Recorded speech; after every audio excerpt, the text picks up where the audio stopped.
Okay, we're going to take another new look at dogs. You see, dogs and their genetics are showing us something that archaeology hasn't been able to really admit or show readily. But suddenly, due to man's friendship with dogs, it's showing a lot of connections that aren't normally made.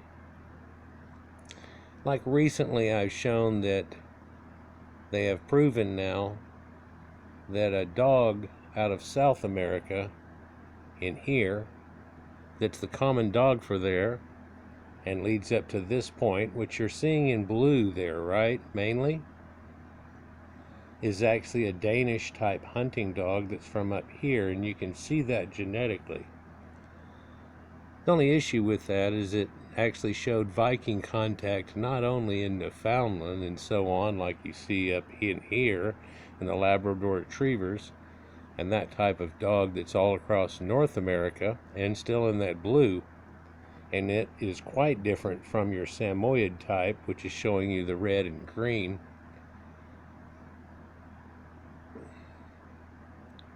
That they had actually made it down here to South America pre-Columbian contact. These are mummified dogs too. Now looking over here at your key color wheel, we see that orange is your steppe bronze age type of dog, and light orange, or you might almost say peach or tan, is Levant Neolithic. The grayish type area is Iran's Chalcolithic or Copper Age type, dogs that are found there. Purple is the New Guinea singing dogs. The red version shown there, they actually claim is Armenia.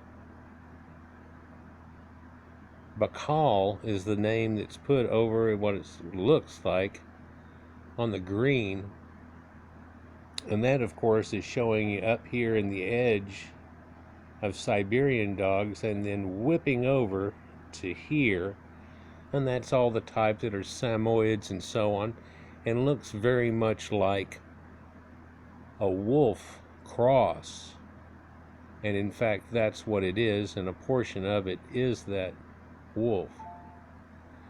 I'd also like to mention this blue on that pie chart, which you see readily all across the top of the chart and even some coming up into here, is actually European modern dogs. And you can see down in very much in the Cape of South Africa how the Rhodesian Ridgeback type dogs are actually derived from up here and then taken down there with the settlers for there, and that makes sense. But a lot of other people won't see things. They're almost a contrast in terms in its own showing here for these dogs that are in Central Africa now, that the Basenjius one of them, we'll look at another one later, are actually from the Levant. And the Levant dogs no longer carry this trait except for one small group of them right up in here. Over in here is quite a bit of a mix, and one would say that that is showing you the mix that had happened quite deep into that area. And then of course it has carryover. And some people could look at a Pekingese and a Cocker Spaniel and tell that they're not far apart at all. Very similar. Just like you might be able to tell this North African dog that's endemic to there, that's all in the blue, is a lot like an Afghan hound that's here. And the difference of the two is that purple thing, and then that's showing you, no, that's the long-haired version, and this is the short-haired version, and that's probably where they got the long hair from. So a lot of things can be gleaned from this. Also, you can look in everywhere in the ancient world had dogs of such.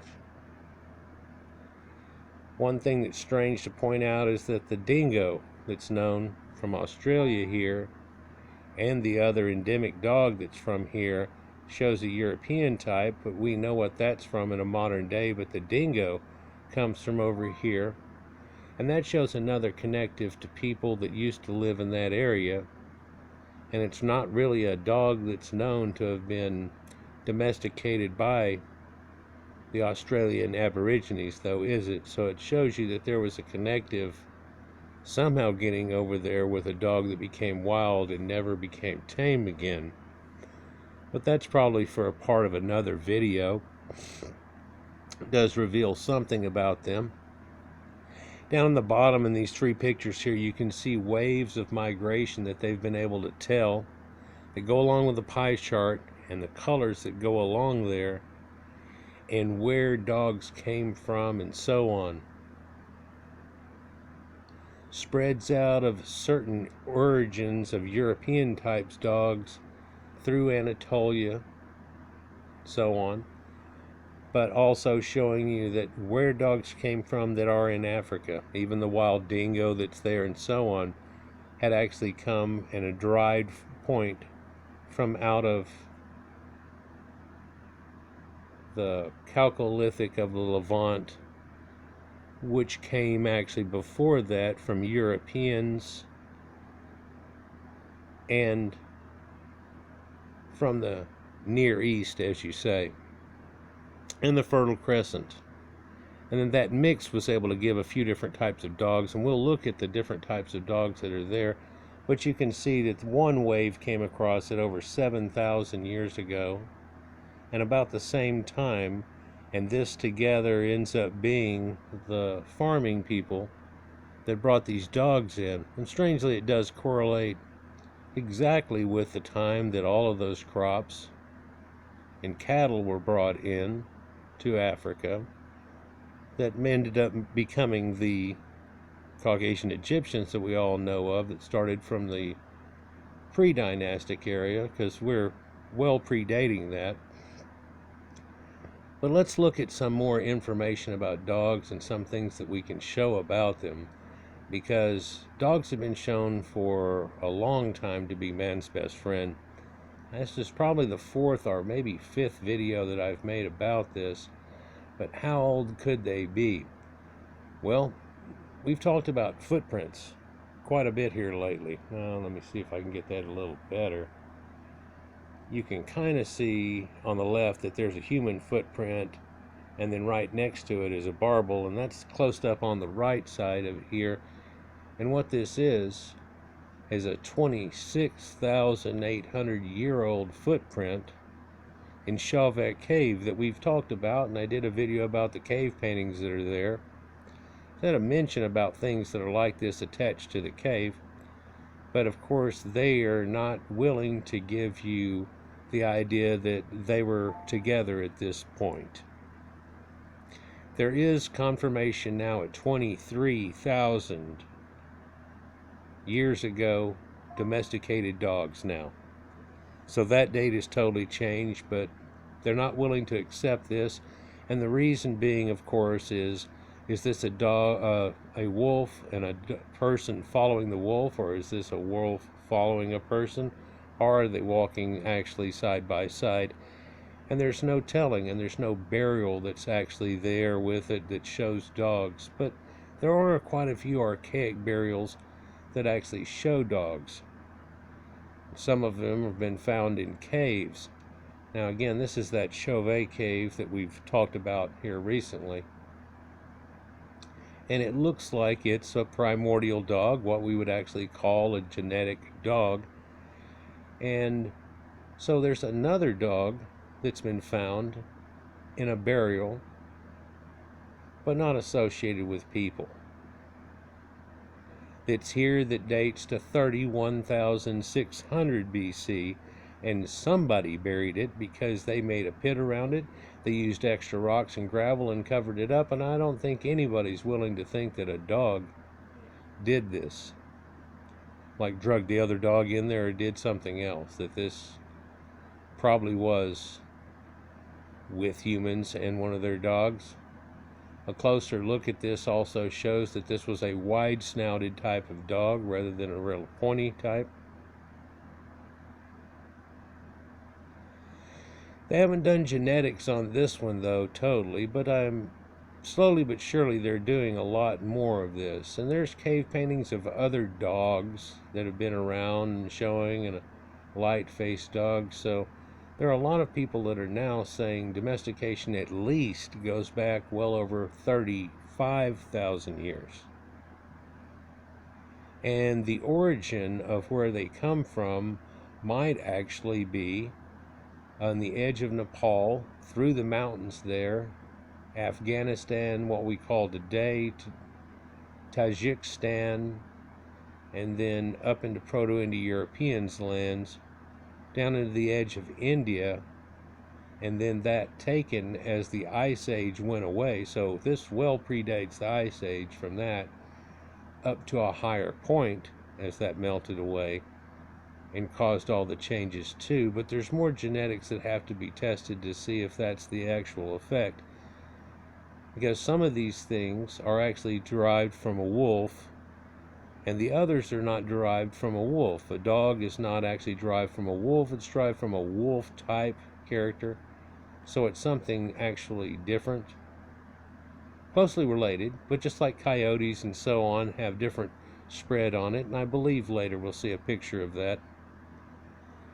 There's a lot of different types of dogs, and a lot of people can see that some of these dogs are really just variations on a theme, and one of them is shorter than the other, and one of them is taller than the other, and big versions, and so on.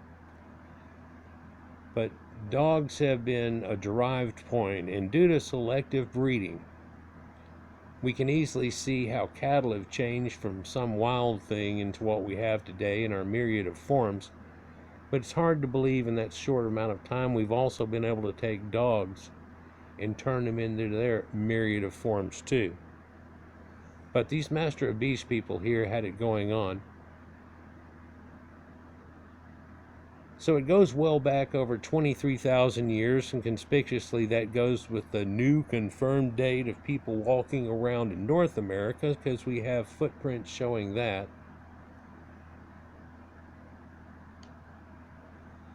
And so at least that timeline has to date before then. They've been able to slip off a lot of other things, but then because that dates to 23 and that predates their little Ice Age bridge by 10,000 years, now all of a sudden that whole idea in Clovis First has to be just slapped in the dirt, and now we get to really look at what it is. Kind of exciting that finally some of these things are being looked at differently and timelines are changing. And strange enough, they can do genetics on people and everybody's so ambiguous about that. But yet whenever they do this about dogs, a very simple test was able to show you a lot of things and connectives and who went where, when, and all kinds of things that's showing up now, like I showed you about the Vikings in South America in a recent video. So Paleolithic dog, I mean, it's been man's best friend for now a confirmed 23,000 years. But there's this burial here. It's the oldest burial with a people,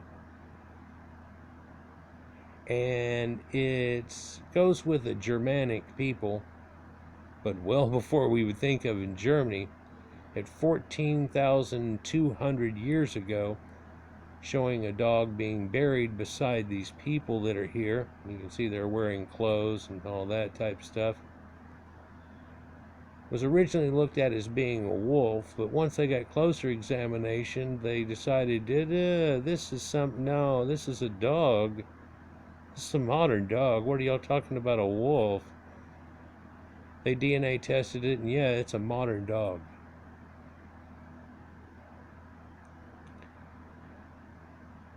And so that gives us our oldest date, possibly, at 14,200 years ago, of a real modern dog. Conspicuously along with this, they were buried together. Male was about 40, woman in her late 20s. The dog was less than a year old. A lot of reports say that it was about half a year old, or a little less even, like 26 weeks, 24 weeks, cutting it just under. But all of them, including the dog,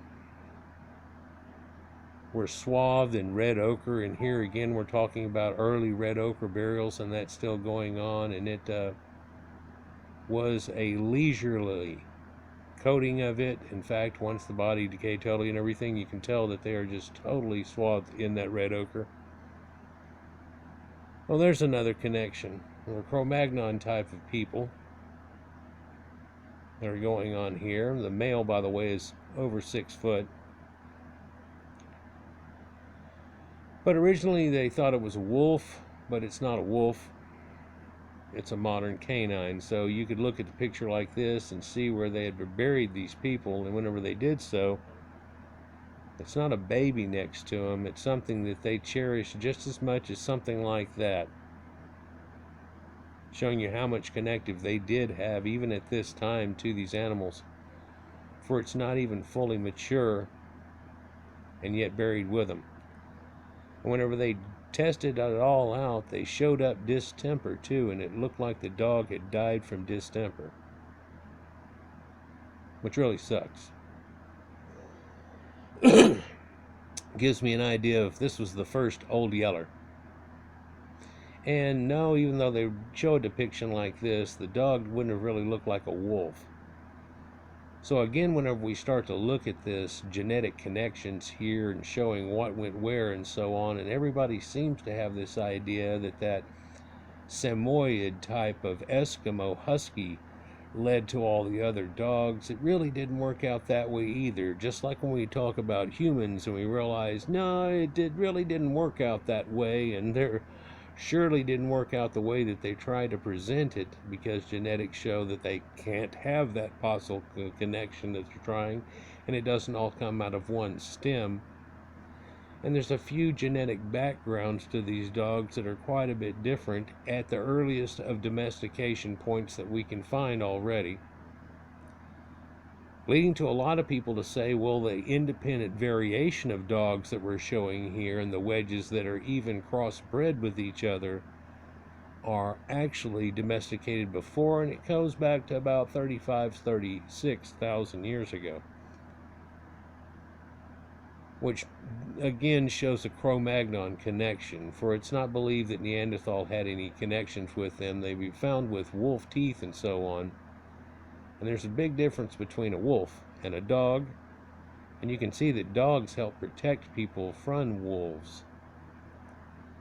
And so one look at the way that this all panned out, I guess a quickie up here, is that coyotes, domestic dogs, and gray wolves are somewhat connected, but over 500,000 years ago there was a different type definitely shown of each due to hybridization or whatever leads into it.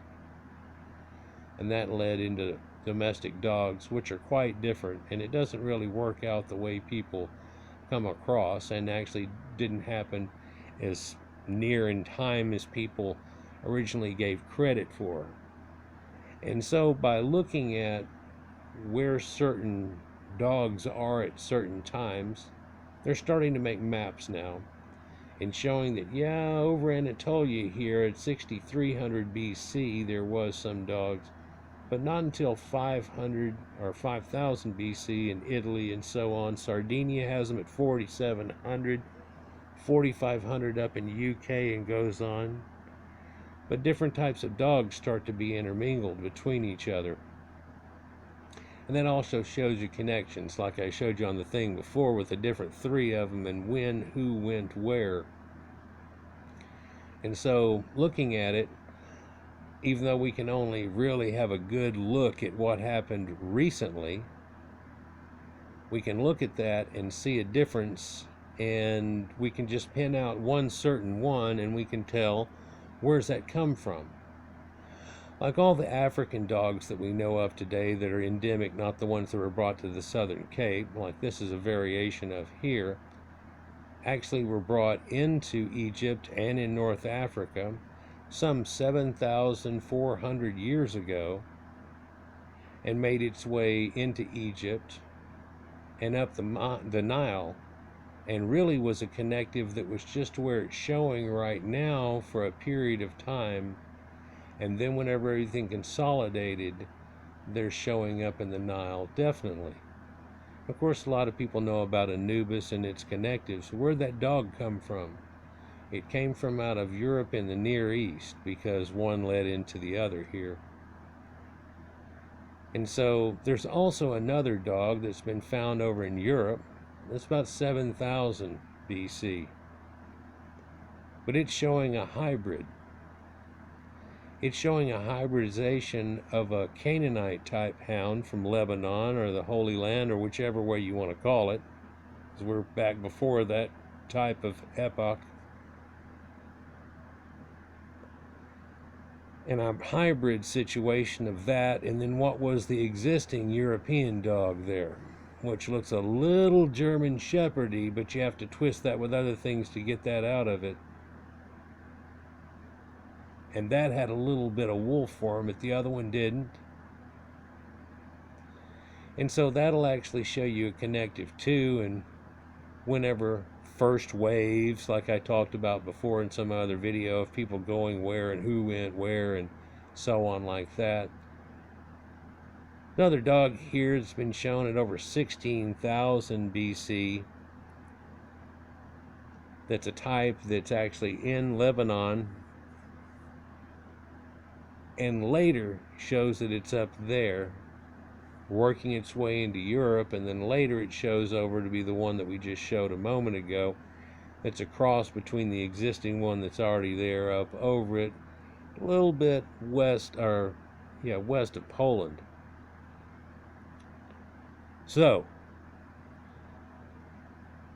different things can be gleaned out of the genetics of them. The earliest one that they have that's connected to the Nile actually itself is that Merimde Beni Salama culture. This is a culture hooked up with the Neptunes that we've talked about so many times, and actually the people of Jericho, and you can see this mask and the face mask that they make, or the death mask they make, that's hooked up with it. And it's at 5,900 BC, or 5,900 years ago, 7,900 BC. So here's that dating I talked about earlier, give or take 100 years. And then the second form that's shown on the Nile, or earliest between, even though there's been a lot found in between, the earliest next one is way up the cataracts here in the Sudan, showing you that whenever the Nile was more green and stuff, they were more spread out, and it made its way up here within a few hundred years, along with the cattle that came here, and then it consolidated back from about this point down, and then later about that point down, got pushed back up here whenever Sesostris comes in, and then pushed back down too. And then of course up here they had a base and stuff, and right, that part where it's pointing to now is all flooded in now, and so we've really lost a lot of the archaeology that could be from there. That's the earliest dogs that come into Egypt, and so that shows you a connective of that these people are connected with these dogs, and whenever migrating humans had come into that lead into proto-pre-dynastic Egyptians, not only brought those grains and cattle and things along with that, but they also brought in their domestic dogs, which later you can see, and they've got variations on there too, like the Anubis Egyptian hound, but there's also a Canaanite hound. So one is more of a hunting dog, one of them is really more for domestication, one's a little bit more of a protection dog, variations on a theme that they have there. And that Canaanite type of dog ends up getting blended into a pit bull, but of course a bulldog is something else that helped them round up and do those type of things, and could handle a dog of that size, or a need for a dog of that size and that girth and so on. And so later in the cultures of the Egyptians, we see a few different depictions of dogs, and so you always think of Anubis, but this is actually where it came from and down through Egypt. But there are a lot of depictions that are earlier than that can show dogs, even in Egypt, which we'll show again. But let's make a big jump back here further, because there's domestic dogs even shown in places like Göbekli Tepe and some of those others that are surrounding it that have 12 sites that we've talked about recently. In fact, at Halle and Simi, there's a stone carving on a wall that shows a scribbling on the dog in certain places and not in others, trying to show probably that it's speckled or stripes as the brindle that we look at nowadays. And that dates over 12,000 years ago. Oh, I'm sorry, this dates to over 9,000 years ago. But in Göbekli Tepe, scratched up on one of those pillars that a lot of people overlook because a lot of the other bas relief is done real well, is a dog here too, and most people have all agreed that this is a dog, and maybe if you outline it you can see it a little bit better. I'm about to show you some pictures also of dogs that are not only just hanging around, but they've got a leash on them. On this depiction, they don't seem to talk about it, but I swear, other than the scratches and lines they already showed here in the outline, there's one right there. And while I don't see anything hanging down off of it, that looks like he's got a collar on.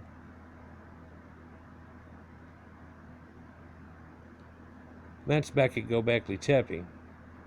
But recently they showed this depiction here too, and this is a different site, and a cave painting like we talked about, made in red ochre. And this shows dogs on leashes. If I'm not mistaken, this is the one that dates to 16,800 years ago. So now we have an earlier dating too, and this one dates in Shawamis, which is in Saudi Arabia, just above Medina, that they've found there in cave paintings.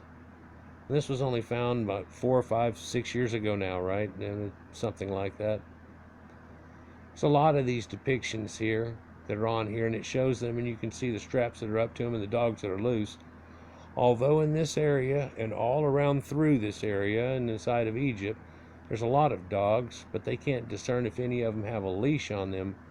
But they're all hanging around this man and working with it. In the earliest pre-pottery Neolithic, there are things like in the bottom right-hand corner that look like a sphinx almost, but that's a dog. And then the earliest of pottery forms here, which are only about 7,000 years ago, show dogs all in their pottery and so on. So there's a lot of connectives, I guess, that go on with that. But here's one of those pre-dynastic Egyptian drawings that I've shown you a lot of, and vases and so on, and connections through that. But here's one that conspicuously shows a set of dogs, like you'd think of hooked up to a dog sled or something. But no, this is this dog trainer right here. He's got them going on. And then it's showing pyramid type shapes all around the outside of it here. And so this is like, I believe, was found in the Badarian culture, not Nakata, but they're pretty much synonymous. And both had dogs, by the way. And of course, pre-dynastic Egypt always had dogs. In fact, we've talked about the Gebel Arak knife a few times, and showing that it had a Sumerian connection. Because, well, top left-hand picture, that's a master of beasts and a Sumerian hat. But those two grayed out things that are below him are dogs that actually have collars on them and a leash that's actually making what is the primordial cartouche, which does not have a king in it yet, does it? And though there are a couple of rams and a lion there, down at the bottom is another dog that has another leash that are on him. Now the flip side of the knife, which the next picture over, shows you the combatants between it, and so we're seeing a guy carrying a mace, I guess in the top left hand, or each one repeated. And there's a shaved head guy and then a long head guy, and I made jokes on it before about these are the skinheads fighting the hippies. Well, who's who? Well, it looks like the Sumerians are the skinheads, and the hippies were the pre-dynastic Caucasian Egyptians, and there it is, the connective on there. In fact, the boat down below almost proves that fact with the symbology that goes along with that boat, which we see later in both societies, along with wing sung disc and so on like that.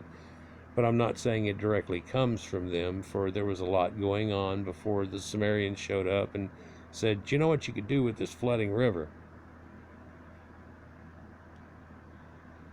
But it involved dogs. In fact, it's so important, it's on something so sacred as the Gabalrock knife. Now, I'm going to let this roll up just a little bit more.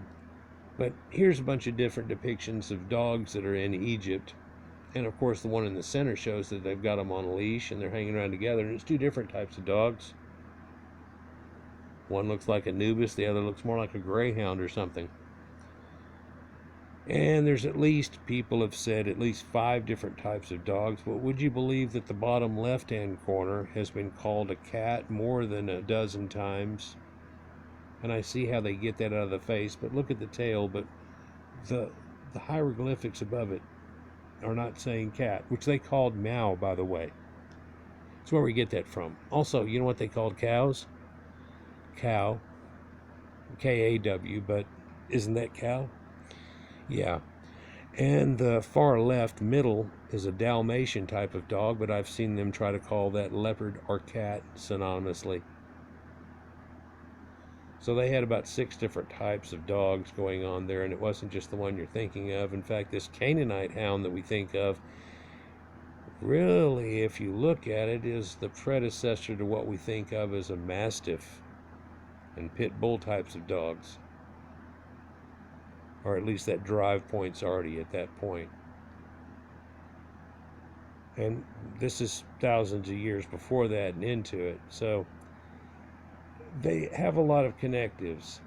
And again, this early Natufian culture here, which people question, is that the same people that did Göbekli Tepe? Because, hey, they've got all these things connective. Well, they're not making those circles around it anymore. No, out in this whole area in what you call the Black Desert, there's a whole bunch of circles already there. And there's some in South Africa that are exactly the same, and people don't want to make the connection, so they quit talking about that. They started trying to bring it up, and somebody said, oh, you mean those things that are in Jordan and da-da-da, and they're all the way from here to all the way into Yemen? And they go, oh, no, these are, well, that shows you these Natufian people that built it up here had already been to there. Other people were a hominid at this time, so, you know, we don't need to go there necessarily, but early Natufians are here. Where's their border? Where do they stop at? Well, they're showing you that they kind of go here, but a minute ago we just showed you that they are in agreement that they were over here too, and well, that's the Nile Delta and stuff, and then that's not too far from Buto, and there we have connectives there. But also where the dogs come from that are from Crete and stuff that's about to blow up in Atlantis, and the dogs from Europe that are over in this area too, they're connectives. So I just thought I'd brush over this again because, you know, there are a whole lot of things that have been found. And so this little collection here that I ran across is fantastic, and it's something really good to vamp on. But if we go pre-dynastic, well, let's go into the Natufians that end up showing up and blending with the people that were there and becoming the pre-dynastic Egyptians. Here's a Natufian woman, and she's got her hand resting on cradling a pet puppy, which apparently died or was taken and killed for her so it could be her dog in the afterlife. This is 14,000 years ago in Inyan, Israel.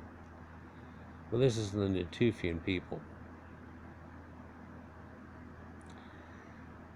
So that makes me think of Hel, or Helen, and the goddess who we think of that's supposed to meet us in the afterlife in certain people's aspect, where she's got a dog that's with her. And everybody knew she had a dog with her. Why? Because it went with her into the afterlife, into the underworld, and it's there to protect her and protect and da-da-da, and so that's the beginnings of Cerberus. And I've showed that in a couple of different videos and did one special on it here, but here's some connectives that are showing you a lot of the connectives of people, and we can, you know, try to find it in DNA. When we get back to a certain point, we lose the effect of being able to, at least by now, get it. But we're getting better and better at that. We're finding out more and more, and finally people are getting into the genetics of dogs. And by getting into the genetics of dogs and finding the earliest point with certain types of dogs, and then migrations and going on, and sure, there are going to be people that say, well, no, the dog just ran away and went west and ran like hell. That's funny, because this type of stuff shows up, this type of pottery shows up. A lot of connections here, but this is man's earliest compadre, companion, if you will. For the longest time, sure, we befriended and were able to deal with cats and birds eventually and all kinds, and I'm really an animal lover. I've got 3 cats, 3 dogs now.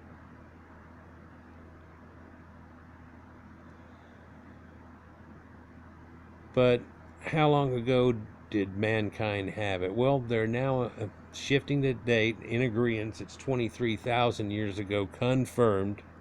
Oldest burial with people is that one at 14,200 BC in Germany at the Hallfels Castle site, is I think the name of it. But it's looking like certain parts of this domestication went on over 35,000 years ago, and well predates what they're willing to agree in any way, shape, or form of agriculture or anything else of domestication of any other animals came in. Well, that happened much later, right? Also, the timelines that are not showing here can show a lot of things too. But as they start to get DNA figured out better and start to do it on dogs and finding out where they come from and start testing some old dog samples, which looks like it's always, of course, going to be some type of backdoor test, something that takes second seat to anything that shows up if they can try to test Caucasians. But then again, there's that, in the modern day where they want to be ambiguous. And luckily we get some more information with this testing of dogs. Let me know what y'all think downstairs, and we'll get on to another one. Hey, you got dogs? You like dogs? Are you a cat person? Do you don't like dogs because you're a cat person and they don't like cats? Because I've got dogs and cats that are best friends. I've got other ones that can't stand that new dog that we've got, the 2 new puppies, which are not puppies anymore, by the way, hell, but they can't stand them. But they're getting an understanding. It's funny that the big dog that's been here for a while has understanding, and they'll lay right on him. But those other puppies come in wagging their tail and freaking out, and hissing commences, and they know not to come too close, and they just stand there like, oh, I want to play so bad.